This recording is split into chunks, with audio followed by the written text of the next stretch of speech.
Cuando se acercaba la Pascua de los judíos, Jesús llegó a Jerusalén y encontró en el templo a los vendedores de bueyes, ovejas y palomas y a los cambistas con sus mesas. Entonces hizo un látigo de cordeles y los echó del templo con todo y sus ovejas y bueyes. A los cambistas les volcó las mesas y les tiró al suelo las monedas. Y a los que vendían palomas les dijo: quiten todo de aquí y no conviertan en un mercado la casa de mi Padre. En ese momento sus discípulos se acordaron de lo que estaba escrito: el celo de tu casa me devora. Después intervinieron los judíos para preguntarle: ¿qué señal nos das de que tienes autoridad para actuar así? Jesús les respondió: destruyan este templo y en 3 días lo reconstruiré. Replicaron los judíos: 46 años se ha llevado la construcción del templo, ¿y tú lo vas a levantar en 3 días? Pero él hablaba del templo de su cuerpo.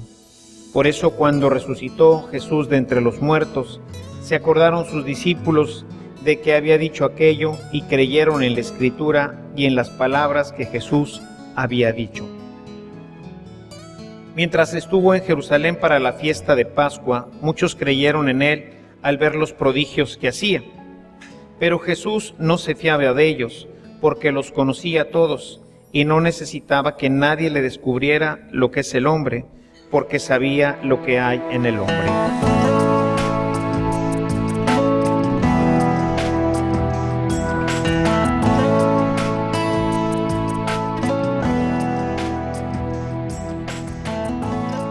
Venimos en este año viendo hoy a través de la liturgia este proceso en nuestro caminar que nos va ayudando a descubrir elementos importantes en nuestra vida que tendremos que ir ajustando para poder, como decíamos al principio, llegar a una Pascua en la que nuestra vida sea realmente una vida nueva, una vida diferente, una vida que haya crecido y se haya desarrollado de una forma más cristiana, que podamos responder de una manera mejor a nuestro Señor.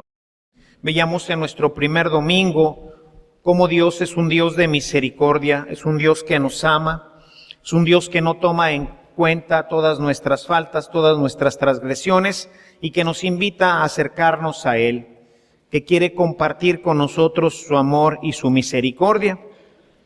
La semana pasada, la liturgia nos invitaba a responder a ese amor. Al amor, decíamos, se paga con amor con amor se paga, dice nuestro refrán mexicano. Y entonces, si tenemos un Dios que nos ama así, con una misericordia total y definitiva, pues espera de nosotros también. Y decíamos entonces que nuestro amor tiene que ser visible. Si decimos que amamos a Dios, pues se tiene que notar. Si decimos que amamos a la esposa, pues se tiene que notar. Si decimos que amamos al hijo, pues se tiene que notar. El amor siempre es manifiesto, decíamos la semana pasada. Entonces hay un amor de parte de Dios que espera una correspondencia de parte de nuestro amor. ¿Cómo se llega a este amor? Un amor que, como leímos en la primera lectura, es un amor que nos lleva a cumplir los mandamientos de Dios. Decir que amamos a Dios y no cumplimos sus mandamientos, decíamos la semana pasada, pues no es verdad. Te quiero mucho, pero no estoy dispuesto a obedecerte. Que esa es tristemente a veces la situación por la que pasamos. Te quiero mucho, esposo, pero no estoy dispuesto a obedecerte. Te quiero mucho, papá, te quiero mucho, mamá, pero no estoy dispuesto a obedecerte. Veíamos la semana pasada que la obediencia es un signo claro del amor a quien nosotros decimos amar. De manera que esta primera lectura nos pone ya en el contexto de realmente qué significa este amor. Pues este amor significa respetar los mandamientos del Señor. Sin embargo, pues resulta que hay una brecha entre este decir y este hacer. Decimos que amamos a Dios, pero tenemos serias dificultades a veces para cumplir sus mandamientos. Decimos que tenemos amor a nuestros hermanos, pero no siempre se manifiestan. ¿Por qué? ¿Qué es lo que falta ahí? Bueno, pues lo que falta es la fe. Y por eso pone en contexto hoy en día la primera lectura con el Evangelio. En el Evangelio, ¿qué es lo que encontramos? Vamos a encontrar un pueblo que tiene una fe, pues, superficial. Es una fe basada solamente en los acontecimientos. Es una fe que siempre está buscando signos. Hoy le dicen en el verso 18 de este texto de Juan 2 que acabamos de leer, le dice, ¿qué señal nos das? ¿Qué signo nos das? Y la fe, hermanos, que se queda solamente en la parte externa o exterior, en los signos, es una fe, como diríamos nosotros, es llamarada de petate. Es una fe que se prende rápido, pero así como se prende, así también rápidamente se extingue. Y esta es, en general, al menos en gran parte de nuestro pueblo, la fe que tenemos. Es una fe que está basada en las cosas que van ocurriendo, pero no somos capaces de ver más atrás. No se desarrolla una fe real que sea capaz de cumplir los mandamientos. Una fe en donde mi fe se exprese en amor, sino pues se expresa en cosas superficiales, en cosas que no me comprometen. Todo el libro de San Juan se le llama, bueno, los primeros del capítulo 2 al capítulo 18, se le llama el libro, prácticamente es hasta el capítulo 13, ¿verdad? Que es donde está todo el desarrollo de la vida de Cristo, se le llama el libro de los signos.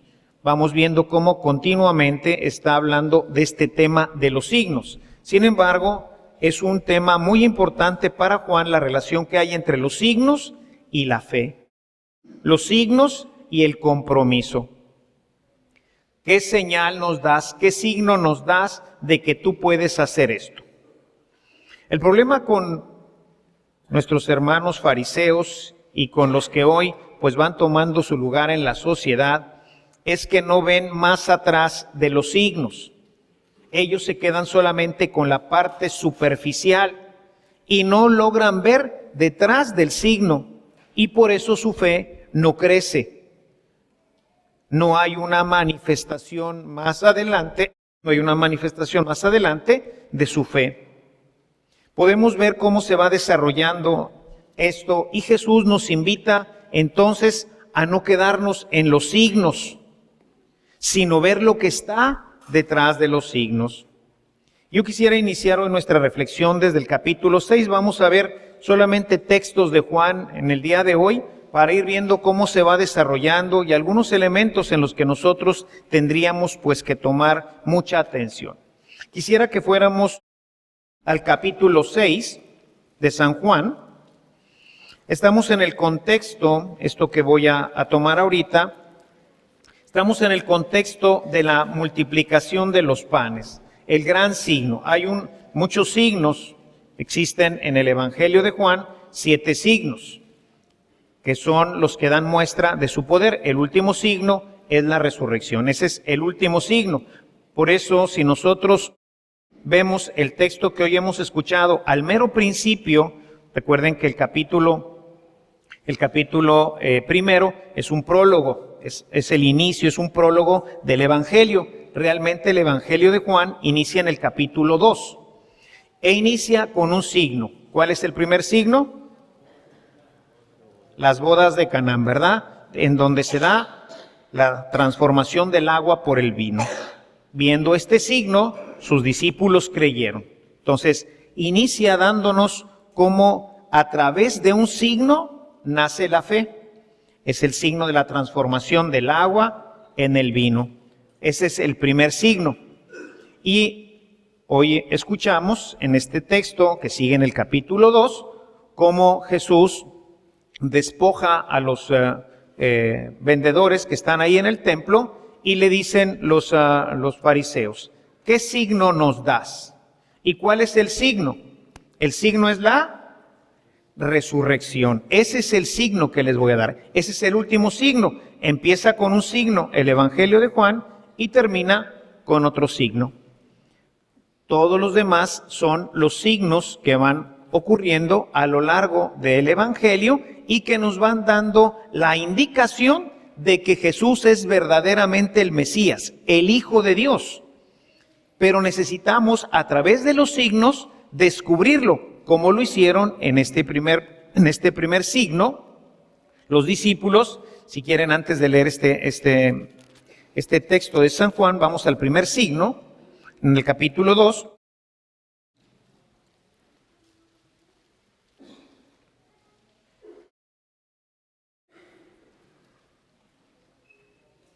Dice en el verso 11, capítulo 2 de Juan, verso 11. Esto que hizo Jesús en Caná de Galilea fue la primera de sus señales milagrosas. Si nosotros lo leyéramos en griego, la palabra sería semeion, y este es el tema que va a estar siguiendo continuamente. Vamos a encontrar cómo a lo largo de todo el Evangelio de San Juan, uno de los hilos conductores es precisamente el signo, los signos, que son los que revelan, y dice en este texto, esto que hizo Jesús en Caná de Galilea fue la primera señal, o el primer signo milagroso con el cual mostró su gloria. Detrás de la conversión del agua y el vino, porque no es un mago. O sea, lo que hizo no fue un acto de magia, convertir el agua en el vino. Lo que hizo realmente, que es lo que el autor del Evangelio ve detrás, es que con ello muestra su gloria. No mostró su poder simplemente, sino que dice, mostró su gloria, no su poder, y sus discípulos creyeron en él. Entonces, esta es la primera indicación que nos manda el evangelista como para que se nos prenda el foco y decir, entonces los signos tienen que llevarnos a la fe, pero para que el signo me lleve a la fe, tengo que ver lo que está detrás del signo, porque si no, no me va a llevar a la fe. Y lo que el evangelista ve no es el poder que él tiene para convertir el agua en vino, sino lo que ves que con esto mostró su gloria. La gloria que dirá le viene del Padre. ¿Ok? Entonces, acuérdense que también este evangelio pues es un evangelio tardío. Estamos hablando del año 90, 95, cuando se estará ya empezando a circular este evangelio, cuando estará terminando de escribirse y circular. Es decir, hay una comprensión más profunda del misterio y entonces San Juan quiere ahora que la gente entienda realmente cuáles son los elementos fundamentales para que se desarrolle la fe, que vamos a ver al final de nuestra reflexión este domingo, lo importante que tiene, esta importancia que tiene en nuestro tiempo, para los signos de hoy. Entonces nos queda claro que los signos tienen que ayudarnos a ver detrás, para que lo que está detrás es lo que va a generar la fe, el signo no. Si me quedo con el signo, me quedo sin fe. Entonces, vamos ahora sí al capítulo 6, en donde nuevamente viene esta instrucción de parte de Jesús. Vamos al verso 26. Estamos, decíamos, en el contexto de la multiplicación de los panes, otro signo. Jesús que le da de comer a la multitud. Si nosotros, antes de llegar al 26,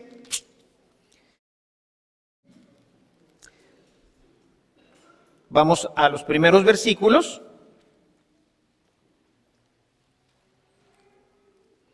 Verso 9. Dice, aquí hay un niño que tiene 5 panes de cebada y 2 pescados. O sea, ahora, ¿qué es lo que va a hacer? ¿Cuál es el siguiente signo? ¿Cuál es este signo? Primero convirtió el agua en vino. Ahora va a tomar unos cuantos panes, 5 panes y 2 pescados, y le va a dar de comer a una multitud. ¿Ok? Entonces, bendice los panes, los reparte y le da de comer a toda aquella multitud. Vamos ahora sí al verso 26. ¿Ok? El signo es la multiplicación inmensa de unos cuantos panes y de unos cuantos peces para que todos puedan comer. ¿Ok? Entonces ahora sí vamos al verso 26. En el verso 26, pues la gente, para entender el verso 26, la gente pues ve que Jesús ya no está y entonces se van en unas barcas y van a buscar a Jesús, ¿ok? Andan siguiendo a Jesús, ven que ya no está ahí y ahora lo van a ir a buscar a donde está, que está del otro lado del lago. Y ahí es en donde está el verso 26.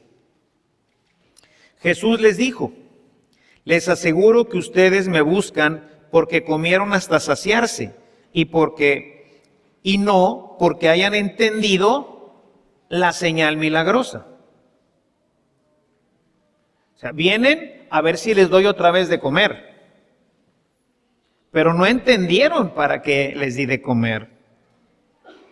Y entonces desde ahí va a arrancar todo el discurso del pan que da la vida.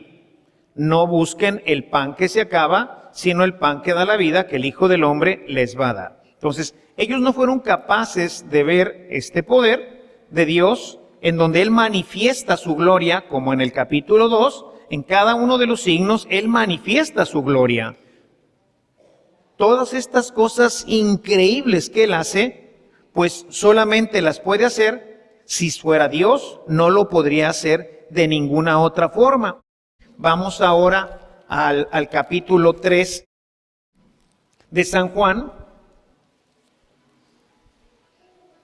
para que veamos cómo nos va dando una serie de pistas el evangelista, para que nosotros podamos entender la importancia de los signos.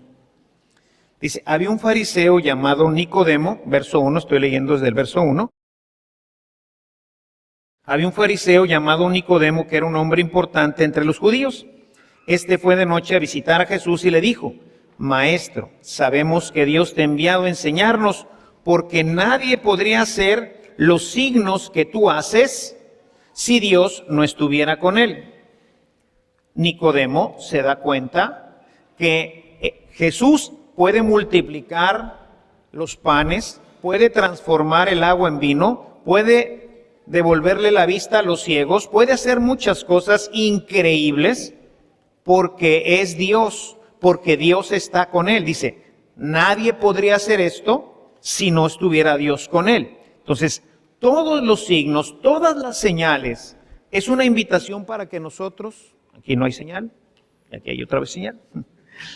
Todo esto es para que nosotros entendamos que no nos podemos quedar con el signo, que siempre hay que ir detrás del signo, para detrás del signo descubrir lo que es importante, y lo que es importante es descubrir que detrás del signo está el elemento que produce la fe. El signo por sí mismo no lo produce. Vean ustedes cuántas manifestaciones de Dios hemos tenido en nuestra historia cercana. Y voy a referirme a la no tan cercana, me voy a ir a 1531. Un hecho insólito. Viene la Virgen María y se graba en un ayate. Signo de este amor misericordioso de Dios por su pueblo. Detrás del signo está el Dios de la misericordia. ¿Quién entendió esto? Originalmente lo entendieron los indígenas. En ese códice, en esa figura, estaba un mensaje de Dios para los indígenas. Hoy en día, ¿qué es el ayate? Es un elemento de culto. ¿Qué tanta fe tiene nuestro pueblo mexicano? Pues por su comportamiento, ninguna. Todos somos bien guadalupanos, pero ¿cómo vivimos?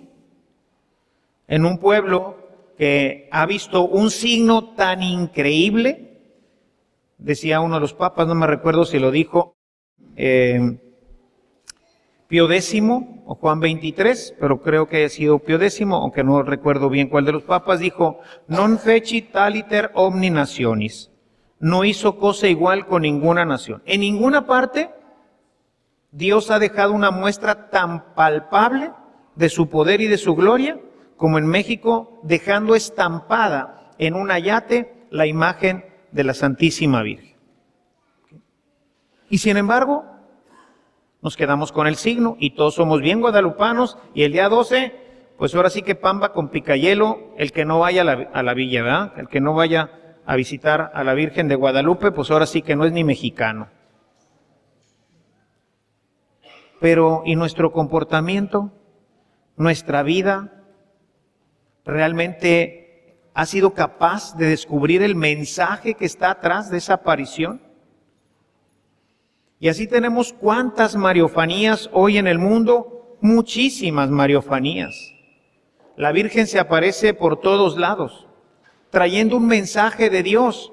Pero ¿qué pasa? Nos volvemos a quedar solamente con el signo y no con el mensaje que está atrás, que es el que produce la fe. Nos encontramos con un pueblo mexicano que no tiene fe. Nos encontramos con una iglesia católica que no tiene fe, porque se queda solamente con el signo y no va atrás del signo y ver qué es lo que está atrás del signo, qué es lo que va a producir la fe. Si yo no descubro en este acontecimiento de 1531 un amor misericordioso de Dios que me invita a vivir el Evangelio, pues no he entendido nada. Igual que los judíos aquí, vieron cómo Jesús multiplica de una forma increíble los panes y van a buscar pan. O sea, Jesús no es el Hijo de Dios. Jesús es alguien, es como un mago que nos da de comer. Pues hay que buscarlo. Y entonces lo van a buscar por los signos. A ver, haznos otro signito. Danos más de comer. ¿Ahora qué vas a hacer, Jesús? Se lo dicen los fariseos. ¿Qué signo nos das? ¿Qué prueba nos das de que tú realmente puedes hacer esto? ¿No ves? ¿Eres ciego? ¿No ves detrás del signo? Hay un canto que me gusta mucho a propósito de la Eucaristía, del cual regresaremos nuevamente al final de nuestra reflexión. Mira más allá del pan, mira el cuerpo del Señor, ¿sí? Mira más allá del cáliz, es la sangre del Señor. O sea, mira más atrás, ve lo que está detrás. Por eso la gente se acerca irreverentemente. Por eso no valoramos, porque nos quedamos con el signo. La Eucaristía no es el signo del cuerpo de Cristo. La Eucaristía es el signo de la presencia real de Cristo, porque realmente es. El sacramento se define como un signo sensible que actualiza lo que representa. Pero ¿en qué nos quedamos? En el signo. Y por eso los protestantes dicen, es un signo nada más. Es el signo de la cena del Señor. No, no es el signo de la cena del Señor. Es el signo de la realidad resucitada y poderosa de Jesús que dijo, esto es mi carne y realmente eso es su carne. ¿Quién puede hacer eso? Solamente Cristo. Pero nos quedamos solamente en la parte visible, en la parte tangible. Me dieron de comer, qué bueno que me dieron de comer. Vamos a buscar de comer, en vez de ir a buscar al Hijo de Dios. Nos quedamos con el signo y no con el Señor que produce el signo. Ese Señor que al producir el signo lo que quiere es que tú veas detrás de Él al Hijo de Dios. Que tú cuando voltees a ver la Eucaristía no veas simplemente un cáliz o un poco de pan, sino que puedas ver lo que está detrás. Y ahí es en donde está la fe. Cuando nos quedamos solamente en el signo, no va a haber más allá. Y cuando nos quedamos en el signo, ¿qué es lo que pasa? Si nosotros seguimos leyendo un poquito, vamos ahora al verso 60 de este mismo capítulo 6. Hemos cruzado ya a lo largo de este de este texto que nos habla ahora del pan eucarístico. Yo soy el pan que da la vida, el que coma de este pan vivirá para siempre, etcétera. Todo lo que viene en este capítulo acerca del pan de la vida, del pan eucarístico. ¿En qué termina todo esto? Verso 60. Al oír estas enseñanzas, muchos de los que seguían a Jesús dijeron: esto que dice es muy difícil de aceptar. ¿Quién puede hacerle caso? ¿Quién puede creerle a este hombre que dice que hay que comer su carne y beber su sangre si podemos tener vida? Ellos vinieron aquí buscando el pan, ese pan que alimenta el cuerpo. Y cuando Jesús les dice: no busquen este pan, esto que acaban de comer es un signo de lo que yo voy a darles. Y lo que yo les voy a dar, lo que el Hijo del Hombre les va a dar, es su carne para que la coman y para que tengan vida.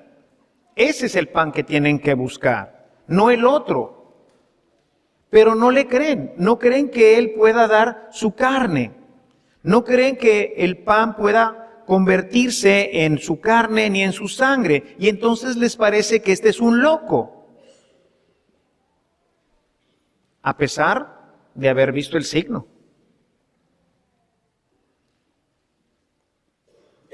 Dios ya les probó. Él les probó que puede hacer cosas increíbles. ¿Cuántos panes tenían? 5. ¿Y cuántos pescados? 2. Y entonces, ni los mismos discípulos lo entienden. Vamos a regresar nuevamente al inicio del texto de este capítulo 6.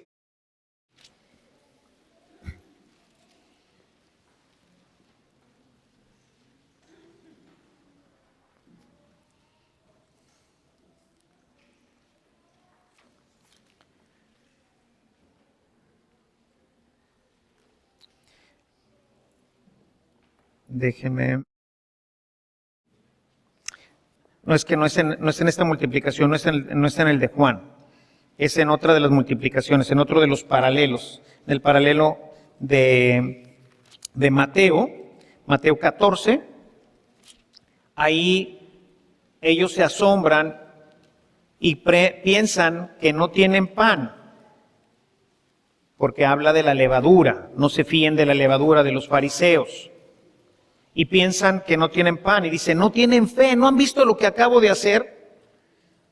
Acabo de multiplicar los panes. ¿Por qué preguntan por este pan? Entonces, ni los mismos discípulos todavía son capaces de ver en el signo lo que Dios puede hacer a través de Cristo. Y entonces, bueno, regreso al capítulo 6, verso 60. Hoy hay mucho movedero de Biblias, pero sirve de que se entrenan bien, porque ahora sí estamos aquí manejando bien esto, porque es importante comprender esto, sobre todo en el Evangelio de Juan, que les digo, va manejando todo este tema de una manera maravillosa. Entonces, verso 60 nuevamente. Al oír estas enseñanzas, muchos de los que seguían a Jesús dijeron: esto que dice es muy difícil de aceptar, ¿quién puede hacerle caso? Jesús, dando cuenta de lo que estaban murmurando, les preguntó: ¿esto les ofende? ¿Qué pasaría entonces si vieran al Hijo del Hombre subir a donde antes estaba? El Espíritu es el que da vida. Lo carnal no sirve para nada. Y las cosas que yo les he dicho son espíritu y vida. O sea, tienes que ir atrás. No te quedes en lo físico, no te quedes en la carne, no te quedes en lo que tus sentidos tocan y ven. Ve más allá para que puedas descubrir la verdad. Si ustedes se fijan, sigo con Juan, no más que vamos a su primera carta. En la primera carta nos dice el apóstol, los primeros versículos, dice: les escribimos a ustedes acerca de aquello que ya existía desde el principio, de lo que hemos oído, de lo que hemos visto con nuestros propios ojos, porque lo hemos visto y lo hemos tocado con nuestras manos. ¿De quién se trata?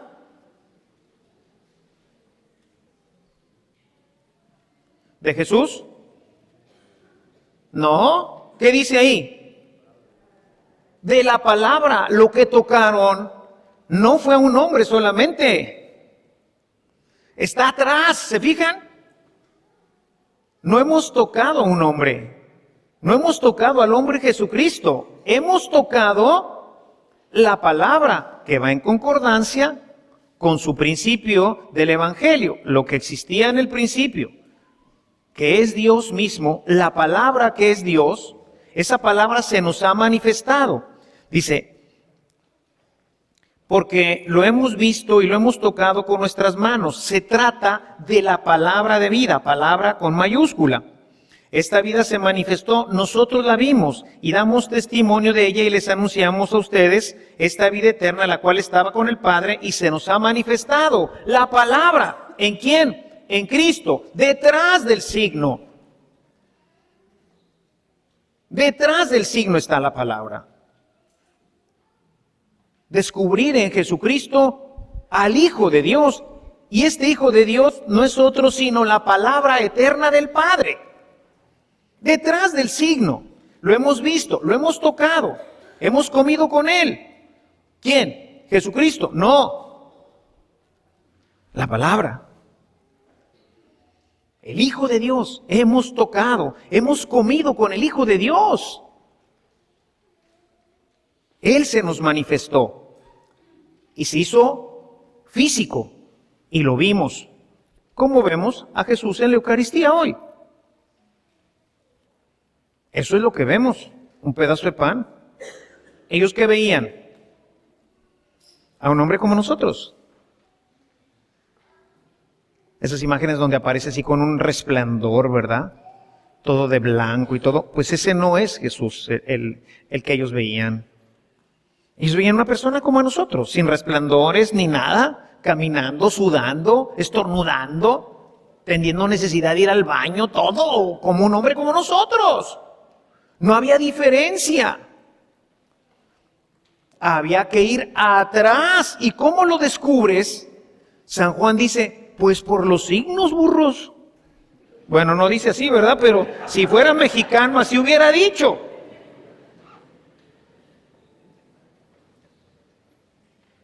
Decía mi abuelita, no rebuznas porque no das el tono. Porque es tan claro como el agua. Para el que va detrás del signo. Y fíjense, esto es importante porque si no descubrimos a Jesús, no vamos a cumplir sus mandamientos. Si yo no llego a descubrir verdaderamente en este hombre que yo veo normalmente, si yo no veo a la palabra, si yo no veo a este Cristo, Hijo de Dios, pues entonces, ¿qué significado tiene mi vida? ¿Y qué significado tiene obedecer la palabra del Señor? Se queda sin significado. Por eso lo importante es ir detrás del signo. ¿Y qué pasa cuando no vemos detrás del signo? Regresamos al capítulo 6 y sigo leyendo el verso 64. Dice, pero todavía hay algunos de ustedes que no creen. ¿Han visto? Y no creen. Signo, fe. Importante para Juan. Signo, fe. Y es que Jesús sabía desde el principio quiénes eran los que no creían y quiénes era el que lo iba a traicionar. Y añadió, por eso les he dicho que nadie puede venir a mí si el Padre no se los concede. Desde entonces, muchos de los que habían seguido a Jesús lo dejaron y ya no andaban con él. O sea, cuando no hay fe, se acaba el compromiso. ¿Y por qué no hay fe? Pues porque no ves detrás del signo. Te quedas en el signo y no vas atrás del signo. Sigues comiendo el pan, pero realmente comes el cuerpo de Cristo. Cuando te acercas a comulgar, ¿eres consciente de que estás comiéndote el cuerpo de Cristo? Ya ven que en Pascua damos el panásimo, ¿se acuerdan? ¿Y se acuerdan la catequesis por qué comemos ese día el panásimo? No, lo comemos el jueves santo, en la institución de la Eucaristía. ¿Por qué? Porque se trata de sentir que comemos, que masticamos nuestras hostias normales, pues se disuelven casi en la boca. En cambio, el pan ácimo que comemos ese día, el pan ácimo, como es solamente harina y agua, pues a la hora que ya que se va pasando el tiempo, pues es una galleta dura. Y los judíos comían el pan ácimo para que sintieran, así les dijo el Señor, tanto las hierbas amargas como el pan duro, para que, pues así es la vida, amarga y dura. ¿Sí? Así fue nuestra esclavitud, amarga y dura. Y así es nuestra estadía en la tierra, amarga y dura. Entonces comían el pan ácimo. ¿Para qué? Para sentir. ¿Por qué Jesús dice que lo comamos? Para sentir que mordemos, que comemos ¿qué? ¿Pan? No, les he dicho muchas veces cuando en la catequesis previa a la comunión, les he dicho, y cuando lo mastiquen, háganse conscientes que lo que están masticando, ¿qué es? El cuerpo de Cristo. Detrás del signo. Porque si no vienes y te comes una galleta y bueno, pues qué bonito, toda. ¿Crece la fe? No. ¿Crece la gracia? No. No crece nada. ¿Por qué? Porque te estás comiendo el signo, pero no lo que está en el signo, no lo que está detrás del signo. Lo que hemos visto, lo que hemos tocado, la palabra. No a Jesucristo. Aunque Jesucristo sea la palabra. Por eso Juan es muy claro. Lo que hemos visto es la palabra. ¿Y cómo la descubrimos? En el signo, en todos los signos que Él nos dio, como dice Nicodemo. Sabemos que nadie podría hacer estos signos si Dios no estuviera con Él. Nicodemo lo veía, pero no se comprometía. Y a veces nosotros, hermanos, sí lo vemos, pero tenemos miedo de aceptar la realidad que está detrás del signo. Porque aceptar la realidad detrás del signo forzosamente te va a comprometer. Y no estamos dispuestos a comprometernos. No estamos dispuestos a mostrarle realmente nuestro amor cuando esto pues nos haga ruido. Te quiero mucho, esposa, siempre y cuando, ¿verdad? Te quiero mucho, papá. Sí, siempre y cuando. Te quiero mucho, Jesús. Siempre y cuando. O sea, no estamos dispuestos a dar el paso definitivo porque no hemos logrado ver detrás del signo. Porque lo que está detrás del signo no ha generado en nosotros la fe suficiente como para obedecer, como para responder con generosidad. Y cuando las cosas se ponen difíciles, ¿qué pasa? Pues lo que nos dice ahorita el capítulo 6 de Juan. Goodbye. O sea, aquí esto es una doctrina extraña, rara, este cuate quién sabe quién sea, es así, sí hace cosas extrañas, hace cosas muy poderosas, pero esto que dice es un loco, ¿eh? O sea, de Dios no viene, este no es el Hijo de Dios, este quién sabe quién será. Tenemos que aprovechar esta cuaresma para dar un paso más, hermanos, para pedirle al Señor como el ciego, abre mis ojos. Es una verdadera ceguera espiritual. Por eso hemos dicho hasta la saciedad que los ciegos en el Evangelio son los que no conocen a Cristo. ¿Por qué? Porque se quedan viendo a Jesús. Y esto es clarísimo nuevamente en San Juan. Regresen a su Biblia. Vamos ahora al capítulo 9. El final del capítulo 9. Otro de los tremendos signos, darle la vista a un ciego de nacimiento. Dice dentro del texto, en el discurso, dice, nunca se había sabido de alguien que pudiera volver a ver cuando hubiera nacido ciego. Es decir, ¿por qué? Lo más seguro es que no tenía nervio óptico, es lo que dicen los especialistas. ¿Por qué el ciego no veía? Lo más probable, si es de nacimiento, es porque no tenía nervio óptico. Bueno, pues Dios le genera un nervio óptico en ese momento, un hipersigno, igual que los panes, de 5 panes y 2 pescados, hizo para que comieran 5,000. De 7 tinajas, de 6 tinajas de agua, de 100 litros hizo 100 litros de vino. Y así son los signos de Jesús, increíbles.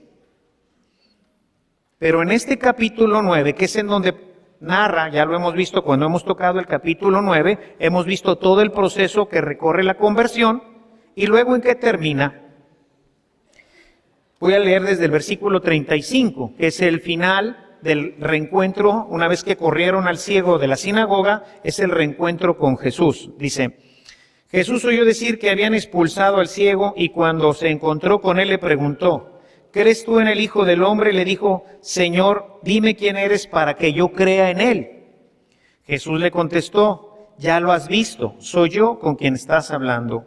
Entonces el hombre se puso de rodillas delante de Jesús y le dijo: creo, Señor. ¿Signo? Más atrás, el Mesías, el Hijo de Dios, ¿quién es? Yo creo. Ahí está el signo, está lo que está detrás del signo, inmediatamente viene la fe. Luego dijo Jesús: yo he venido a este mundo para hacer juicio, para que los ciegos vean y para que los que ven se vuelvan ciegos. Algunos fariseos que estaban con él, al oír esto, le preguntaron: ¿acaso nosotros también somos ciegos? Jesús les contestó: si ustedes fueran ciegos, no tuvieran vista, no tendrían culpa de sus pecados. Pero como dicen que ven, son culpables. Es decir, sí ven, pero no ven lo que está detrás, lo importante. Me ven a mí, pero no me descubren como hijo de Dios. Entonces están ciegos y por eso permanecen en su culpa. ¿Y por qué en la culpa? Porque ya lo vieron. Ese es el problema.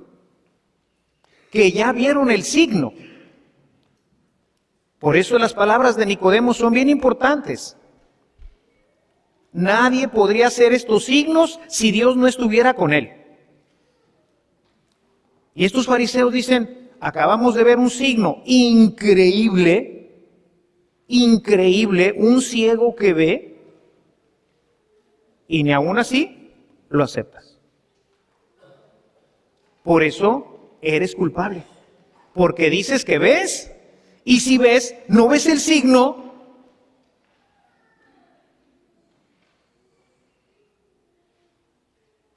¿No ves el signo?